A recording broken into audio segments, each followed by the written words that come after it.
What if one of the world's most watched royal marriages was never real, just a palace performance from the start?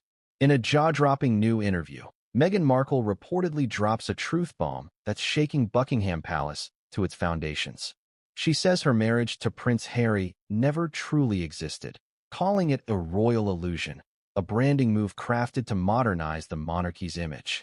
Claiming she was pressured into a love story that never was, Meghan reveals how living that lie nearly destroyed her. But is this a final cry for help, or the opening shot in a much bigger unraveling? Tonight, we pull back the velvet curtain on the palace's most guarded illusion and uncover what really happened behind those golden gates. Before we continue, please hit the like button, subscribe to the channel, and turn on the notification bell for updates. In a world already saturated with royal drama, media spectacles, and carefully choreographed public displays, no one was prepared for what Meghan Markle would reveal next. Sitting across from a seasoned journalist, dressed in a soft-toned silk blouse and exuding an air of nervous calm, Meghan began speaking not with her usual poise, but with what many are now calling the rawest and most emotionally disarming confession of her public life. She didn't stutter. She didn't hesitate. She looked into the camera and said the words that now echo across every news headline in every language. It was never love. It was a royal arrangement, a branding move. The world froze. Social media erupted in real time. Commentators clutched their microphones, podcasters rushed to go live, and royal insiders found themselves blindsided once again. But it wasn't just the words, it was what they symbolized. This wasn't simply a celebrity divorce story. This wasn't just another royal feud. This was a dismantling of a global fairy tale. Because for years, the marriage between Meghan Markle and Prince Harry was sold as one of the most modern, refreshing, inclusive unions the British monarchy had ever endorsed. A biracial, divorced American actress and a born royal forged a new path, we were told. A beacon of hope for a more progressive monarchy and a symbol of true love triumphing against the odds. And yet, here sat Meghan, unblinking, recounting how the wedding was choreographed not by destiny, but by royal necessity. How the palace, she alleged, saw an opportunity to rebrand the monarchy and offered her the role of a lifetime, one that she now claims she never truly wanted to play. It was, in her words, a mirage of commitment designed to serve an image, not a bond built from genuine affection. From the very beginning, she continued, she sensed the pressure, soft, then firm, then suffocating. The crown didn't want a wife. It wanted a symbol. And Harry? She claimed he was just as caught in the machine as she was, torn between his heart and his inherited duty. If what Meghan said was true, then this wasn't just a marriage that failed. It was a construct built to fail from the start. For those who had followed the Sussex's journey, from the star-studded Windsor wedding to the explosive Oprah interview, from baby announcements to Netflix specials, this new revelation felt like the final, bewildering twist in a saga already overflowing with contradiction. How could a relationship that had been marketed with such intensity suddenly be declared non-existent? Was Meghan telling the truth now, or rewriting it? Her words landed like a thunderclap across Buckingham Palace. But it wasn't just the royals who were rattled. The public, especially those who had once defended Meghan fiercely, found themselves asking difficult questions. Had they been sold a lie? Was the image of love, resistance, and liberation all part of a massive, polished branding campaign orchestrated from within the royal halls? And what does this say about Prince Harry himself? Is he a victim, a participant, or something else entirely? In the interview, Meghan didn't cry. She didn't beg for understanding. But she did say something that sent chills down the spines of many watching. She said, "I lived a lie for longer than I ever thought possible. I smiled while breaking inside. And I stayed in a palace of glass, afraid that the world would shatter with the truth." She blamed the illusion not only on royal handlers but on the enormous pressure to maintain appearances, even as the reality of her mental health collapsed beneath the weight of expectation. "Every day felt like acting. Like I was performing a role I never auditioned for," she said. To many, the interview was cathartic. To others, it felt like betrayal. After all, countless fans around the world had held Meghan and Harry up as symbols of hope, a progressive couple breaking the outdated mold of royal tradition. This confession risked reducing it all to performance, to fiction, to branding.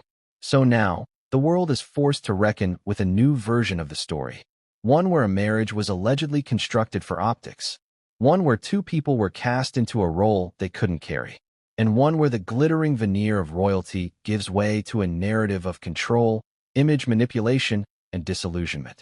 Is it true? Was their union just a palace-orchestrated contract disguised as love? Was the romance we saw on camera real, or merely a product of strategic lighting and timing? More importantly, what does this revelation mean for the monarchy's future, for Harry and Meghan's children, and for the millions who once believed that maybe, just maybe, fairy tales could be real?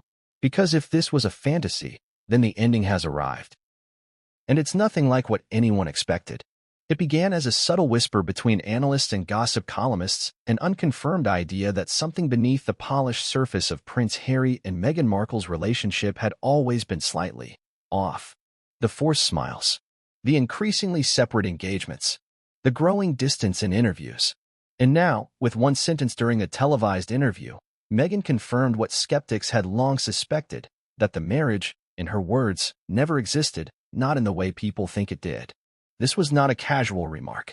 This was a precise, deliberate dismantling of what the world believed to be one of the most celebrated modern romances. And it was delivered with calculated calm. It was all a royal illusion, she said. A branding move, not a marriage. The gravity of her words was almost eclipsed by the quiet way she said them. Without theatricality, without a sense of vengeance, but with the fatigue of someone who had rehearsed the lines in her head 1,000 times and had finally chosen to say them out loud. According to Meghan, her entire introduction into the royal family was orchestrated with a public relations goal in mind.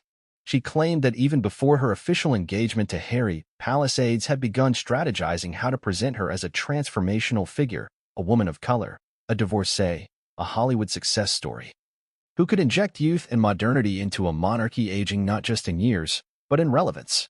The image had to be flawless. The wedding had to be a spectacle. And the love story? That had to be crafted with the precision of a Netflix script. The public had to believe it.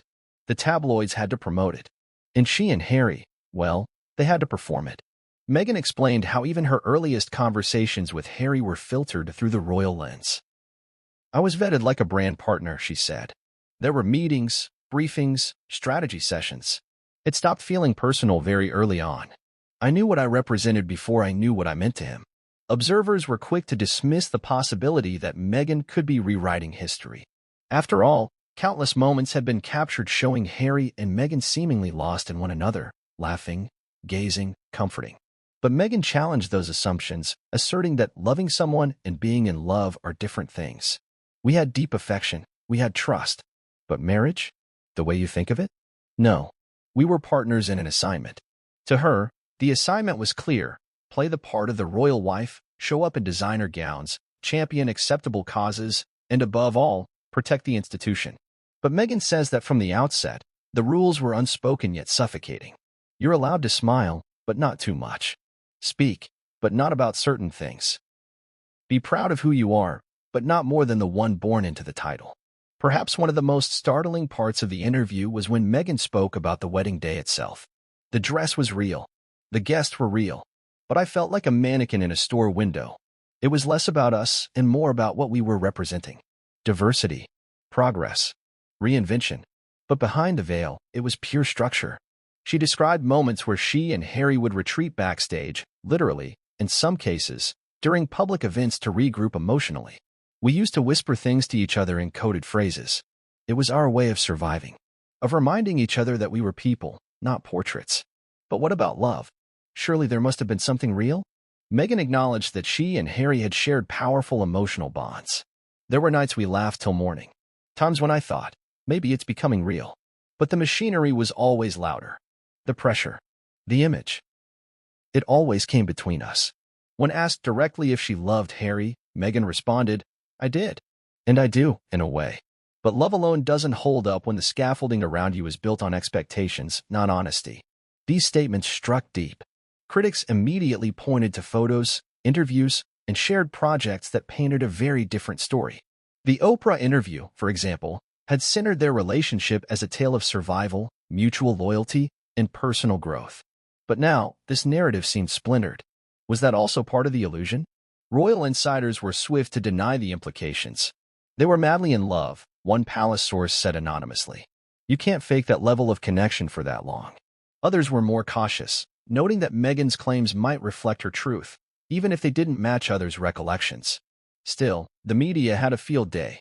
Headlines screamed betrayal, reinvention, authenticity crisis.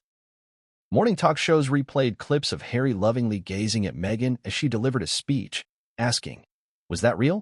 Were we watching acting all along?" Psychologists and relationship experts began weighing in. Some argued that Meghan's revelations pointed to an emotional awakening, that she had been swept into something too fast, too powerful, and too externally controlled to ever root itself in stability.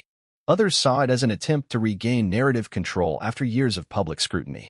What can't be denied is that Meghan's confession ignited a cultural moment. It raised questions not just about her and Harry, but about all public relationships.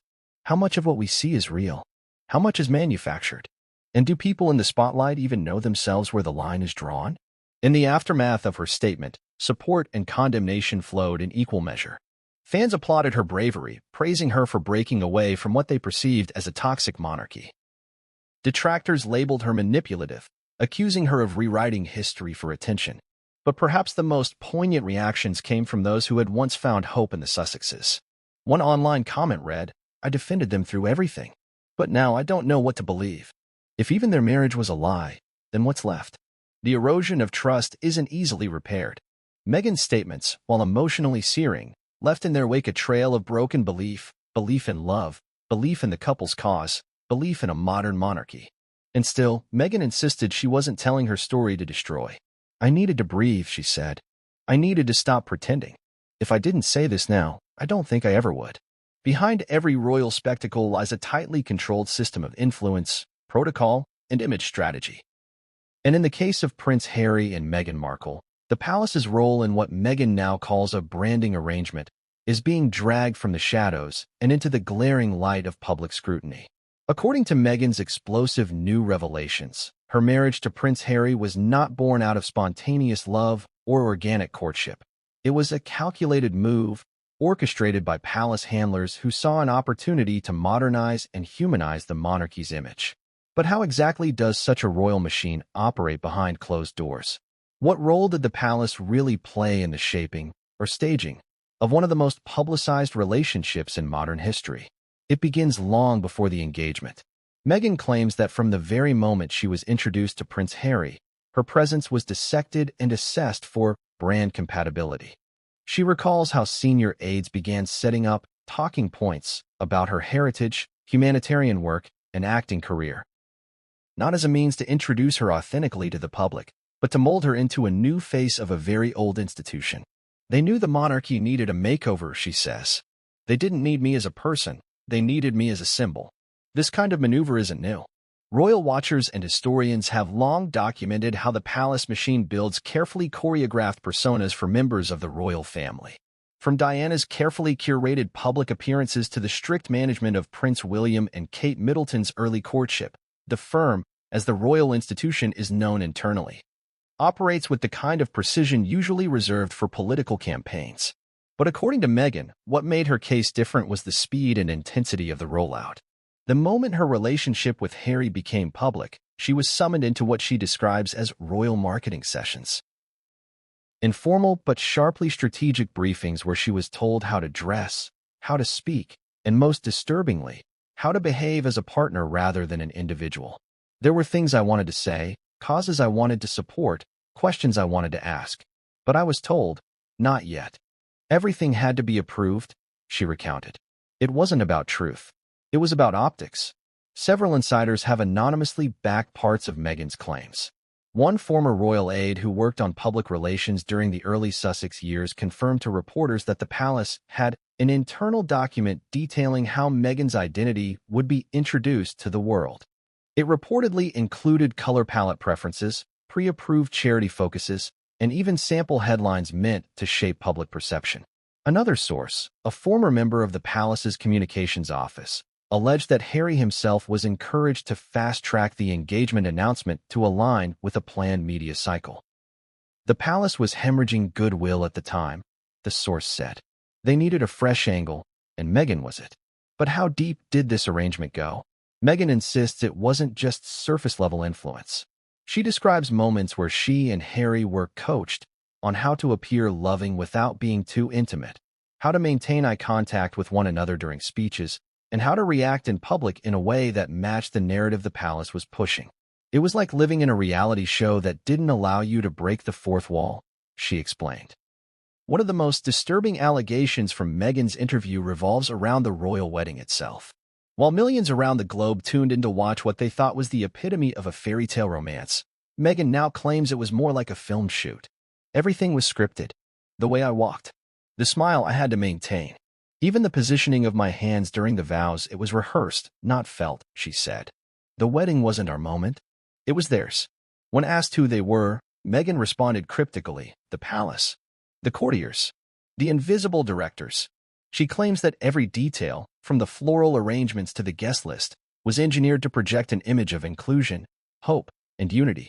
But the reality behind the scenes, she says, was far less harmonious. There were arguments. There were threats. I almost walked away the night before, she said. Royal sources close to the event have denied these accusations, calling them exaggerated and misremembered. One senior official stated, while all royal events follow protocol, the Duke and Duchess were allowed full creative control over their wedding. But Meghan pushed back during her interview, saying that creative control is a myth. I was offered choices, but none of them were real. This insight into the inner workings of the palace adds a chilling layer to Meghan's larger narrative, that her relationship with Harry was less about intimacy and more about narrative control. According to her, it became clear early on that her worth to the institution was tied to how well she could perform the role assigned to her, not how well she could express her individuality. It wasn't just about being part of a family, she said. It was about becoming a character in a script I didn't write. And the more I deviated, the more they pushed back. She claims that even her personal challenges, including her mental health struggles, were minimized to preserve the illusion. There was no space to be real. I tried to ask for help, but the answer was always the same. Not now, not publicly, not ever. The palace has repeatedly denied these allegations, asserting that Meghan was given support, access, and autonomy. But leaked internal documents and messages, some obtained by investigative journalists, suggest a different reality. In one such memo, dated just months before the Sussex's exit, a palace staffer referred to Meghan as a critical branding asset currently at risk of reputational volatility. Critics have latched onto these revelations, saying they prove the palace viewed Meghan not as a daughter-in-law or even a public servant, but as a piece in a larger marketing strategy. This wasn't a marriage, it was a merger, one royal biographer commented. This idea of marriage as image management has deep implications.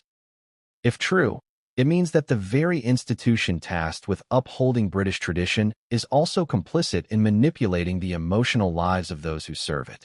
And for Meghan, it means that her most intimate relationship may have been built on an unspoken agreement to play a role rather than share a life. Perhaps most hauntingly, Meghan revealed that she and Harry once had a conversation where they tried to determine the last moment something between them had felt real. We couldn't find one, she said. Not after the engagement. Not after the first press tour. Maybe there were moments of truth, but they drowned in the narrative we were forced to uphold.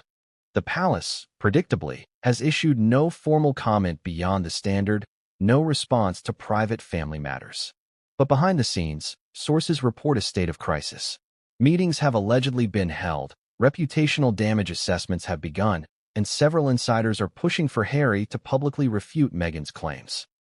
The cracks in the foundation of Meghan Markle's royal image weren't just caused by public scrutiny or media narratives. They were also etched into the private moments when her mental and emotional health began to unravel.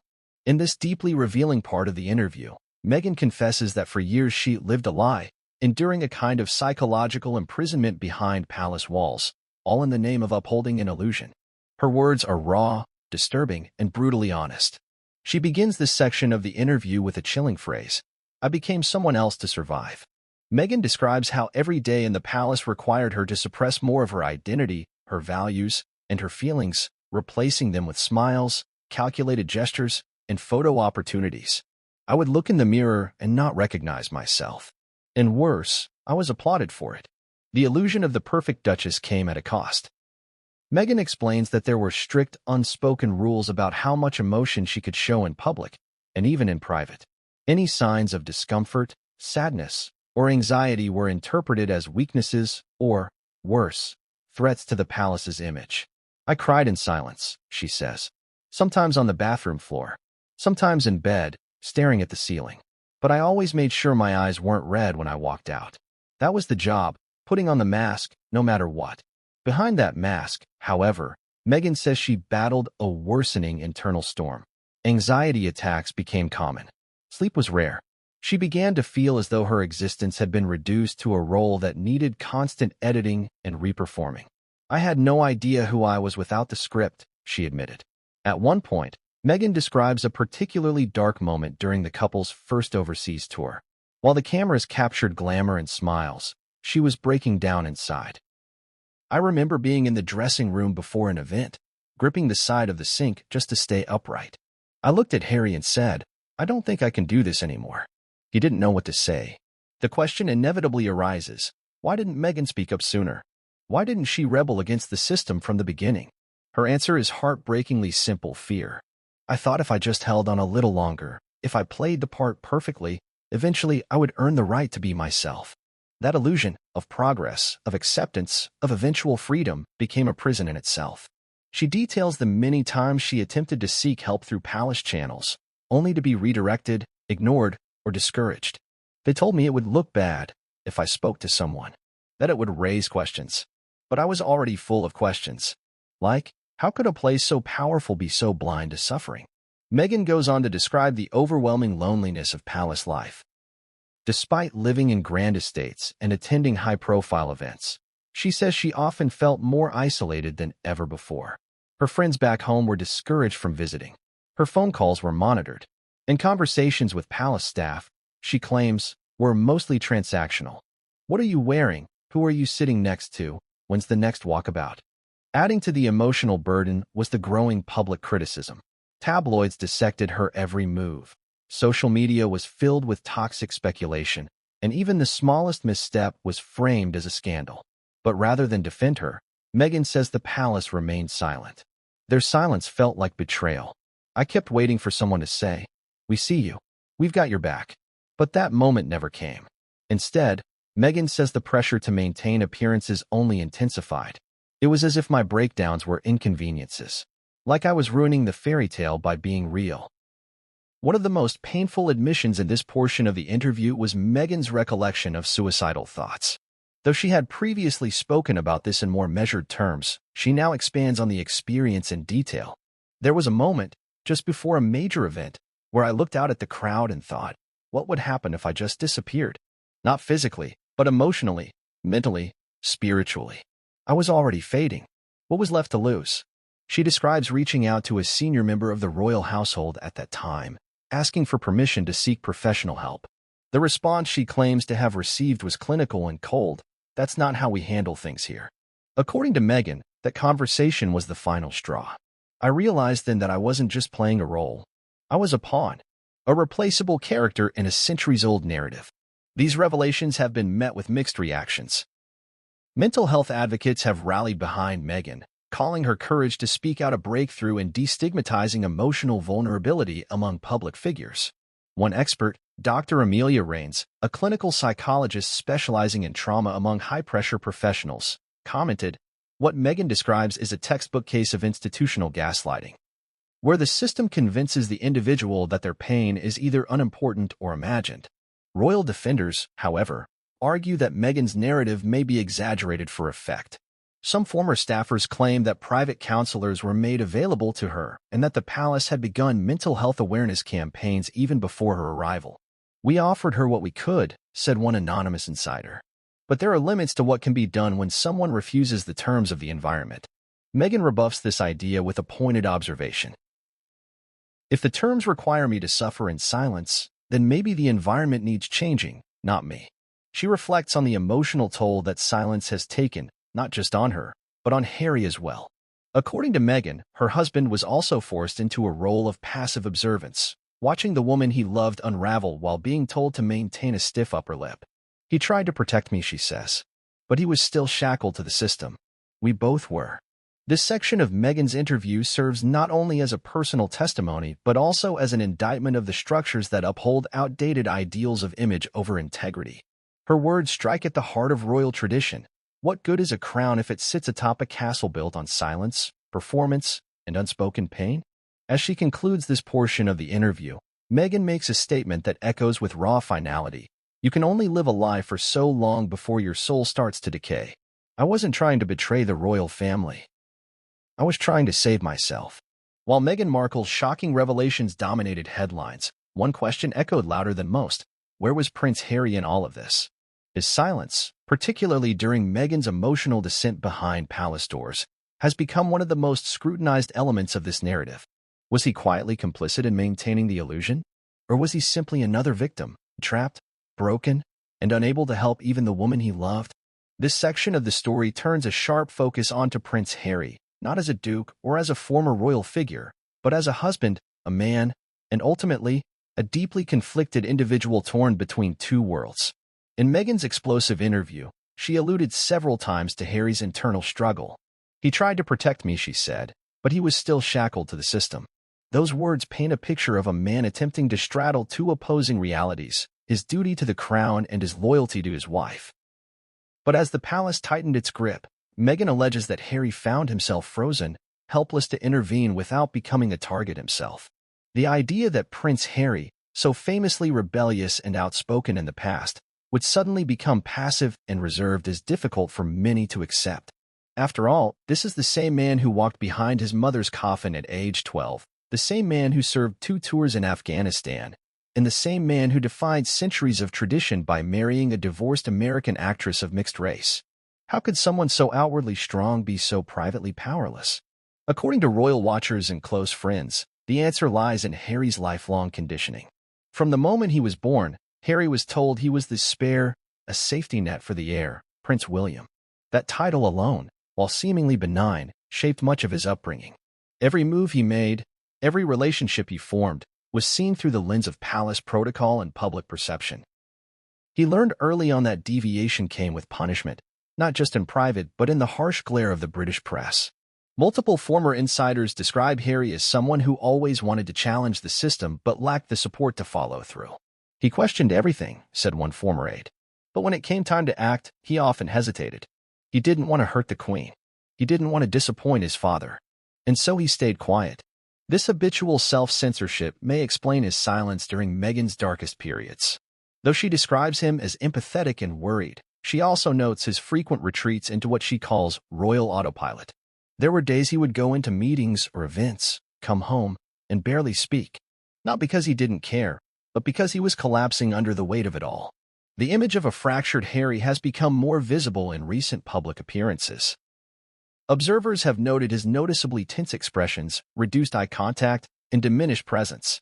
Gone is the cheeky charm once so familiar to the public. In its place is a man who appears emotionally drained and uncertain. Psychologists who have analyzed Harry's behavior from afar suggest symptoms of long-term stress and suppressed trauma. He may have developed a form of learned helplessness, said Dr. Fiona Cray, a behavioral psychologist based in London. That's when a person, after repeated failed attempts to influence their environment, begins to believe they are powerless. It can be paralyzing. This possibility raises difficult questions about accountability. If Harry was truly broken by his upbringing and environment, to what extent can he be held responsible for failing to protect his wife? Did he knowingly become an enabler of her pain? Or was he simply trying to survive it with her? In her interview, Meghan doesn't outright condemn Harry, but she does offer insight into his limits. I think he wanted out long before I came along. He just didn't know how. And when I came into the picture, I think he thought I was the answer. But I was already drowning too. It's a heartbreaking admission. 2 people entering into a partnership, each hoping the other might rescue them from their respective prisons, only to realize they were both trapped in a fortress of public fantasy and institutional control. There were moments when Harry did push back. The couple's joint decision to step back from royal duties, now famously known as Megxit, was a clear rebellion. But behind that move was reportedly months of private tension, failed negotiations, and emotional breakdowns. Meghan reveals that Harry had tried to negotiate a half-in, half-out model where they could retain their titles but live independently. The palace rejected this compromise. They wanted us gone or fully in, Meghan says. There was no room for nuance. And so they left.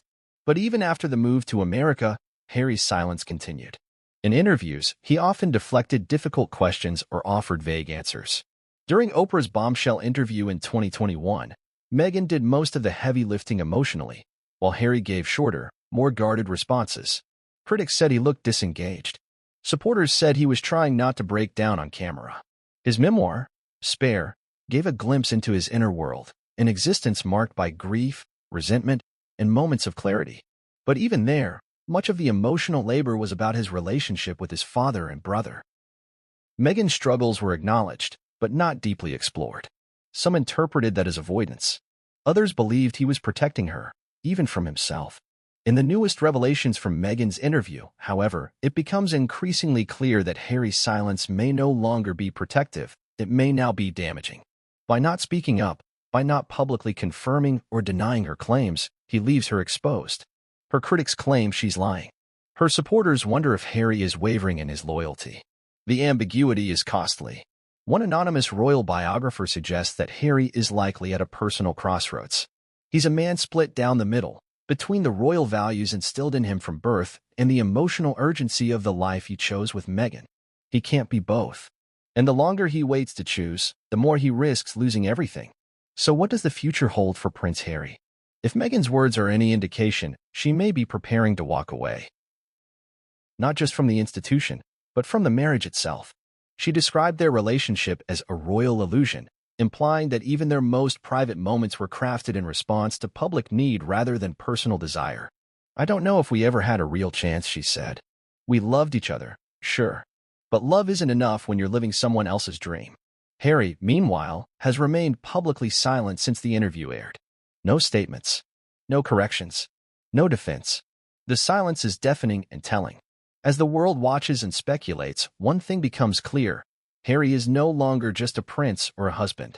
He's now a symbol of what happens when someone raised inside a golden cage is finally asked to pick a door and has no idea what's waiting on either side. From the very beginning, their love story was painted like a modern fairy tale. An American actress meets a British prince, a whirlwind romance blooms, and the monarchy is supposedly modernized overnight. The public consumed the story with breathless fascination, hungry for the spectacle of progress and love conquering centuries of tradition. But in a chilling twist during her latest interview, Meghan Markle shattered that fantasy with a sentence that now echoes around the globe. It was never love. It was a royal arrangement, a branding move. The phrase, royal branding deal, has ignited fierce debate, not just about the couple's private life, but about the role of monarchy in the age of media spectacle. If Meghan is to be believed, then her marriage wasn't just a relationship, it was a performance. One orchestrated, stage-managed, and tightly controlled from the inside. The palace, she claims, saw an opportunity to rebrand the monarchy as modern, diverse, and global by integrating her into the family. She wasn't just Harry's partner. She was a symbol, handpicked to play a role. This accusation carries extraordinary weight. For centuries, the royal family has operated with the kind of carefully cultivated mystique that shields its inner workings from scrutiny. Every marriage, birth, and public appearance is steeped in tradition and measured strategy. But rarely, if ever, has a former royal member turned on the very architecture that shaped their identity with such scathing clarity. Meghan's statements are not entirely without precedent. Throughout royal history, strategic marriages were used to form political alliances, settle dynastic disputes, or strengthen the crown's image. Queen Victoria's children were married off to the royal houses of Europe. Diana Spencer, young and aristocratic, was seen as the perfect match to revitalize the House of Windsor in the early 1980s.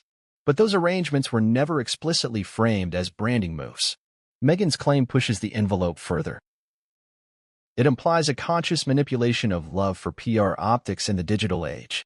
So how did this alleged branding campaign work? According to Meghan, palace officials began coordinating her image and appearances almost immediately after the relationship became public. She says she was instructed on what to wear, how to speak, and what to avoid, rules designed not just for etiquette but for maximum media impact. "They didn't just want me to fit in," she says. "They wanted me to perform, to project strength, elegance, and cultural progress, but always on their terms." Sources close to the palace deny these allegations, maintaining that Meghan received the same guidance given to any new member of the royal family. But what makes Meghan's version different is the implication that everything, from the engagement photos to the wedding ceremony, was staged not for love or tradition, but for global branding. It felt like a rollout, Meghan says. There was never a moment where I felt like a human being. I was a product. Indeed, analysts have noted how the royal wedding in 2018 was a media masterstroke. Televised to hundreds of millions across the globe, it combined centuries of British tradition with modern symbols of diversity and inclusion, an American gospel choir, a biracial bride, and sermons on justice and compassion. The public reception was euphoric. Newspapers hailed a new era for the royal family. Brands raced to capitalize on the moment. But behind the scenes, Meghan now says she was having panic attacks. I knew I was being sold as a symbol, she says. But I didn't know how to say no. Saying no meant ruining the dream. Her confession puts a new lens on that picture-perfect day. Was the glowing bride we saw truly happy, or simply acting out a script? And what of Harry? Was he complicit in this campaign? Or just another cog in the machine, unaware of how deeply his wife was suffering? In leaked correspondences between senior palace staff, there are hints of calculated coordination. One email reportedly refers to Meghan as a global asset and mentions potential speaking engagements, charity tie-ins, and fashion collaborations. It's not unusual for royals to engage in public diplomacy, but this phrasing, cold, transactional, adds credibility to Meghan's assertion that she was more brand than bride. The consequences of such a campaign are deeply personal. Meghan explains that maintaining the illusion led to intense mental pressure. I was smiling on the outside while screaming inside, she says. Every time I tried to express pain or confusion, I was told it would damage the brand. My feelings weren't real, only the image mattered. This echoes her earlier comments about struggling with mental health during her time in the UK. At one point, she confesses to feeling suicidal, but says she was advised not to seek help publicly. They told me, we all have bad days. Just keep smiling. Her latest revelations build on that theme, painting a picture of a woman being slowly erased, her individuality, her autonomy, her voice, all sacrificed at the altar of public perception. But perhaps the most damning element of this exposé is Meghan's assertion that the marriage itself was never meant to be real. We did care for each other, she says. But love wasn't the foundation. It was marketing. That statement breaks open a new dimension of royal life, one that intersects with Hollywood, global media, and the ruthless world of public relations. If true, it suggests that even the most intimate aspects of monarchy can be scripted for consumption.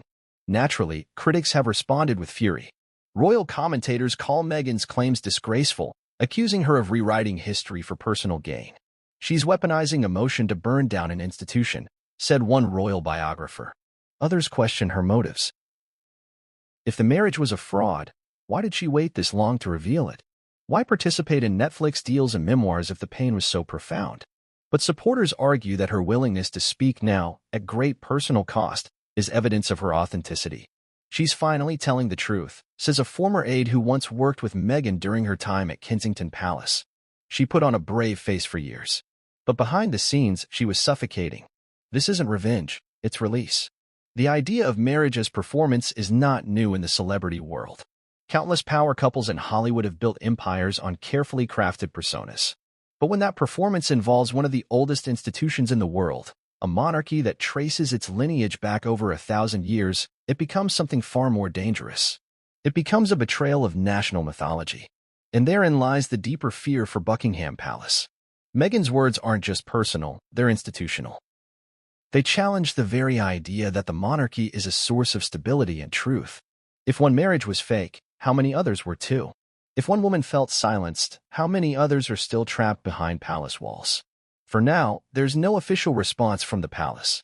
The Crown's strategy has always been silence in the face of scandal, hoping that time will erode the damage. But with each new interview, each new headline, that silence becomes more damning. As for Meghan, she appears to be moving towards something resembling closure. I can't keep pretending, she says. I want to be real. Even if that means walking away from everything. What remains is a royal legacy torn open, and a public forced to reckon with the unsettling possibility that one of the most celebrated love stories of the decade was nothing more than smoke and mirrors. As Meghan Markle's interview sent headlines spiraling across digital platforms, social media feeds, and television screens, one question hung heavily in the air. How would the world respond? Public opinion, once overwhelmingly divided, now faced a deeper reckoning, not just about Meghan and Harry's personal choices, but about the very fabric of celebrity, monarchy, and media consumption in the 21st century.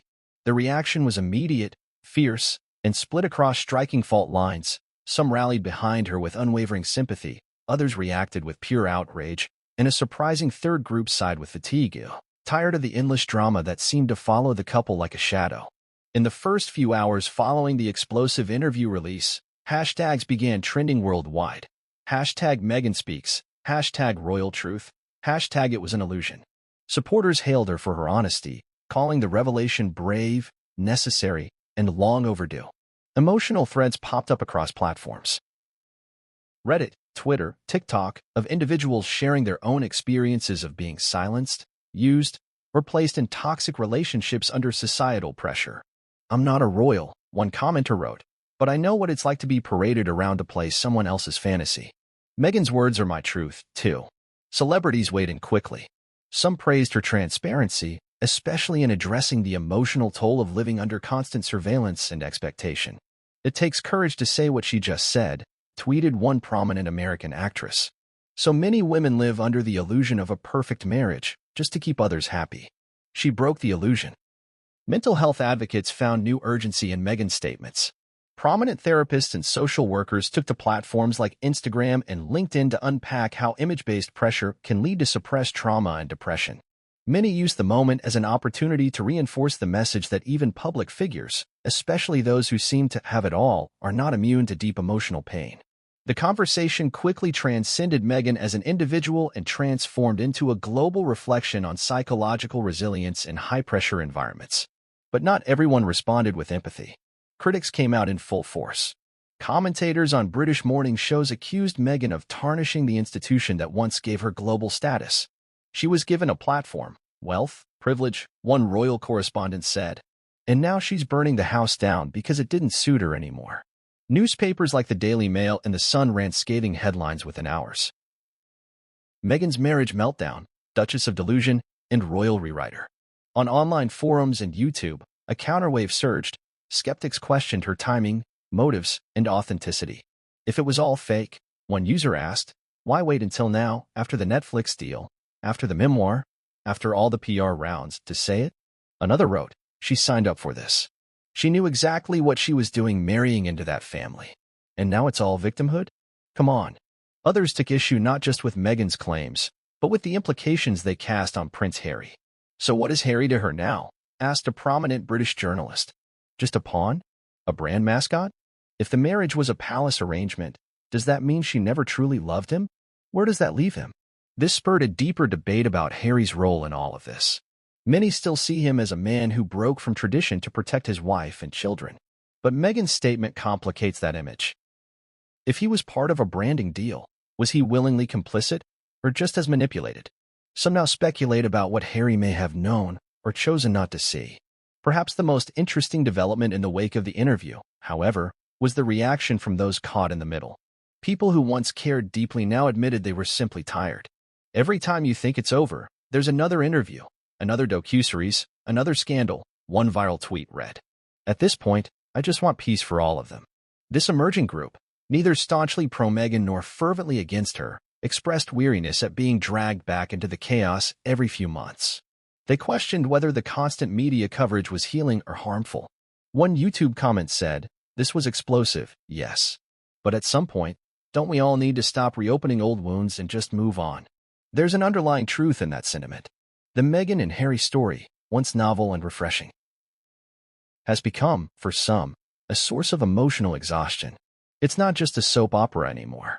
It's a cycle, a new reveal, a media frenzy, a split public reaction, a few weeks of calm, and then it begins again. This exhaustion is compounded by the fact that many feel the stakes no longer apply to them personally. "They're billionaires in Montecito," someone posted. "Why are we still so invested?" And yet, the power of their story continues to hold sway. Meghan's admission has opened wounds about race, class, media manipulation, and mental health. And while some may be exhausted, others are invigorated, seeing her statements as not just a personal declaration, but a rebellion against centuries-old systems of control. Polls released within days of the interview showed stark divides by geography. In the United States, sympathy for Meghan surged, especially among younger demographics and communities of color. In the UK, however, public trust dropped significantly, with many seeing her comments as a betrayal of the crown. The generational gap was also telling. Gen Z largely supported her, while baby boomers viewed the revelation as further proof of her disrespect for tradition. Psychologists and sociologists have begun analyzing this phenomenon. One expert on celebrity culture noted, Meghan represents the modern, digital age royal, media-savvy, emotionally open, and resistant to control. That's powerful for some and threatening for others. It's worth noting that within activist circles, her comments were met with a deeper kind of validation. Meghan's framing of her marriage as an illusion was interpreted as a metaphor for women forced to live lives they never chose.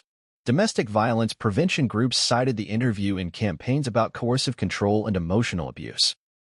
Though Meghan never used those words herself, her description of being silenced and packaged resonated with women in systems where obedience is expected and dissent punished. Amid all the noise, one thing became clear: Meghan Markle's story, real or orchestrated, exaggerated or accurate, has touched something raw and unresolved in the public psyche. Whether it evokes anger, compassion, or eye rolls, it cannot be ignored.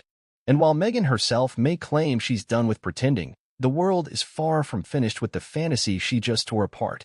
When Meghan Markle's words echoed across the internet and international airwaves, declaring her marriage to Prince Harry a royal arrangement and branding the entire union as a palace-orchestrated deal, the walls of Buckingham Palace reportedly shook with silent panic. Not a panic of chaos or shouting, but the cold, calculated kind that only occurs when an institution rooted in control senses its image slipping through its fingers. For an establishment that thrives on discretion, tradition, and unwavering public presentation, Meghan's claims were not merely personal, they were destabilizing. Insiders with long-standing ties to royal operations began leaking subtle clues to the press. Meetings that had been scheduled weeks ahead were abruptly canceled. Senior royal advisors were spotted entering emergency briefings at all hours. Phones inside the palace, usually kept under strict control, reportedly rang nonstop as aides scrambled to coordinate with global media outlets and Commonwealth liaisons. According to one source close to a royal press officer, it was DEFCON 1 in all but name. They weren't just preparing a response, they were recalibrating the crown's future public narrative. The situation was further complicated by the fact that, once again, the palace's time-worn media strategy of never complain, never explain no longer held up under the weight of digital scrutiny. In a world of viral clips, online reactions, and rapid-fire commentary, silence isn't the neutral stance it once was. It reads, especially to younger generations, as guilt, indifference, or elitist dismissal. And this time, the silence was deafening. Within the palace, the challenge was twofold: how to protect the monarchy's reputation without giving Meghan's claims more attention, and how to reassure loyalists without confirming public fears that the royal family is more business than bloodline. Advisors faced an impossible balancing act. Some urged a swift, formal denial, carefully crafted to reassert the sincerity of Harry and Meghan's wedding. Others warned that doing so would turn Meghan into a martyr and reignite her global support base. For King Charles, already navigating a fragile reign post-Queen Elizabeth II, the timing could not have been worse. Just months into solidifying his public image as the new monarch, he was now being portrayed, indirectly, as a key figure in a deceitful palace marketing campaign. Meghan never named him directly, but her statement that the institution wanted a modern look, not a real marriage, left many drawing their own conclusions. Some speculated whether Charles, historically involved in royal PR decisions and family image rehabilitation, played a role in shaping the public pairing. Adding fuel to the fire were whispers that a private meeting had taken place in Clarence House just days before the interview aired. This meeting reportedly included King Charles, Queen Camilla, and the new Prince and Princess of Wales. The agenda? Immediate damage control. Unconfirmed but widely circulated reports claimed the group discussed the possibility of distancing the crown from both Meghan and Harry permanently, stripping remaining titles, cutting funding, and, more controversially, releasing archival footage of happier times to challenge Meghan's illusion narrative. And yet, despite all this behind-the-scenes maneuvering, there was one notable element missing from the official palace response: Prince Harry. While Meghan's interview thrust her into yet another global media storm, Harry's silence felt both glaring and symbolic. No statement was issued in his name. No social media posts or appearances hinted at support or refutation. It left observers wondering, where does Harry stand in all this? If the marriage was a palace script, as Meghan implied, was Harry merely her co-star? Or was he, too, a victim of the institution's greater ambitions? For Buckingham Palace, the answer mattered less than public perception. And the perception was clear. Meghan had fired a shot that pierced straight through the heart of the monarchy's mythos. Not since Princess Diana's famous, "There were three of us in this marriage" interview had the palace faced such a credibility crisis. But this time, the threat wasn't an affair. It was the accusation that the most intimate royal relationship in recent history was fabricated for optics. Faced with this threat, royal communications teams reportedly began discreetly coordinating with British tabloid editors and foreign press liaisons. The goal wasn't to smear Meghan directly, doing so would only feed the narrative. Instead, they aimed to subtly undermine her credibility through a drip-drip approach, emphasize inconsistencies in past interviews, highlight the couple's commercial ventures post-exit, and quietly float stories about the stress Meghan allegedly caused to royal staff behind the scenes. One of the more strategic moves involved leaning on existing narratives that Meghan was difficult, demanding, or obsessed with control. These tropes, recycled from past headlines, allowed media allies to cast doubt on her emotional authenticity without outright character attacks. But within the palace walls, even staff loyal to the firm questioned whether this was enough. "It's not 1995 anymore," said one anonymous source. "You can't just outwait the storm. People want answers. And they want honesty." Publicly, Buckingham Palace released no direct comment. But their subtle strategy became visible through other channels. Prince William and Princess Catherine were seen stepping up public appearances, smiling, relaxed, projecting the image of a stable royal future. The goal was clear: contrast. If Meghan was the voice of chaos, Kate would be the symbol of calm. If Meghan's marriage was a lie, then William's would be reaffirmed as the real thing. But despite this counterframing, royal experts acknowledged that Meghan's allegations had already changed the conversation. "Even if you don't believe everything she said," noted one royal historian, "you now can't look at that wedding the same way again. That moment of hope, of progress, it's tainted." Internationally, Commonwealth nations were also watching closely. In Australia, Canada, and South Africa, pro-Republican voices used Meghan's interview to reignite debates about severing ties with the crown. "If the monarchy treats its own family like actors in a publicity stunt," said a Canadian MP, "what does that say about their relationship to the rest of us?" In Caribbean nations still grappling with the monarchy's colonial legacy, Meghan's comments were especially potent. To hear a biracial duchess admit she felt used to modernize an archaic image only fueled resentment. Local headlines in Jamaica and Barbados described the institution as a machine built on image, not integrity. Meanwhile, younger royal staff, those who had joined the firm with hopes of reform, were reportedly demoralized. "We were told we were part of something historic," said one aide who helped coordinate public engagements during Harry and Meghan's wedding year. "Now I wonder if we were just extras in a giant illusion." There's little doubt that Meghan's words struck a nerve. Whether her claims will lead to structural change inside the palace is unclear. But what is clear is that the monarchy, now more than ever, is under a microscope. And the same institution that once defined itself by control and silence may soon be forced to embrace transparency or risk losing relevance entirely.